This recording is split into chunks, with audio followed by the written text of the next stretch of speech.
రాజు ఒక్కడే కానీ సైన్యం చాలా పెద్దది.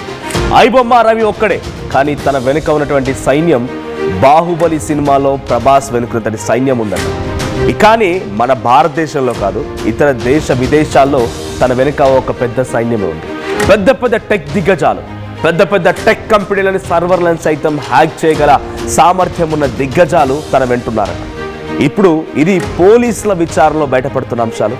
3 రోజుల పాటుగా ఈ ఐబొమ్మ రవిని పోలీసులు విచారిస్తూ ఉంటే 2 రోజుల విచారణలో ఎక్కడా కూడా పోలీసులకి ఏమాత్రం సహకరించలేదట, ఏ విషయాన్ని కూడా బయట చెప్పలేదట.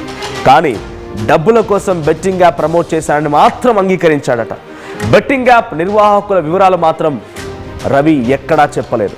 2వ రోజు రవి నుంచి కీలక సమాచారం సేకరించే పనిలో పడ్డారు పోలీసులు నిన్నంతా కూడా.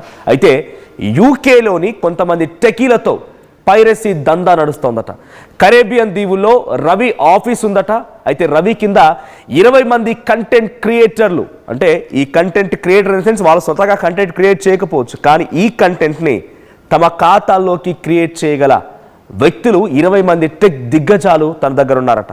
ఇక ఐబొమ్మ బప్పం వెబ్సైట్ అని కూడా ఆయన మాత్రమే తొలగించగలుగుతాడట. ఈ విషయాన్ని పోలీసులు చెప్తున్నారు. ఐబొమ్మ బప్పం వెబ్సైట్లని మాత్రమే తొలగించారు పోలీసులు. ఆయన దీనికి సంబంధించి పూర్తి స్థాయిలో క్రియేటివ్ డైరెక్టర్గా, క్రియేషన్ హెడ్గా ఆయన ఉన్నారు 2 వెబ్సైట్లకి.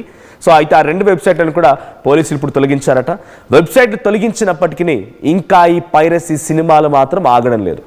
మరో వెబ్సైట్లో ప్లే అయ్యేలా లింక్ చేసి పెట్టాడు రవి. తన టీం కూడా బ్యాక్ ఎండ్లో వర్క్ చేస్తోంది.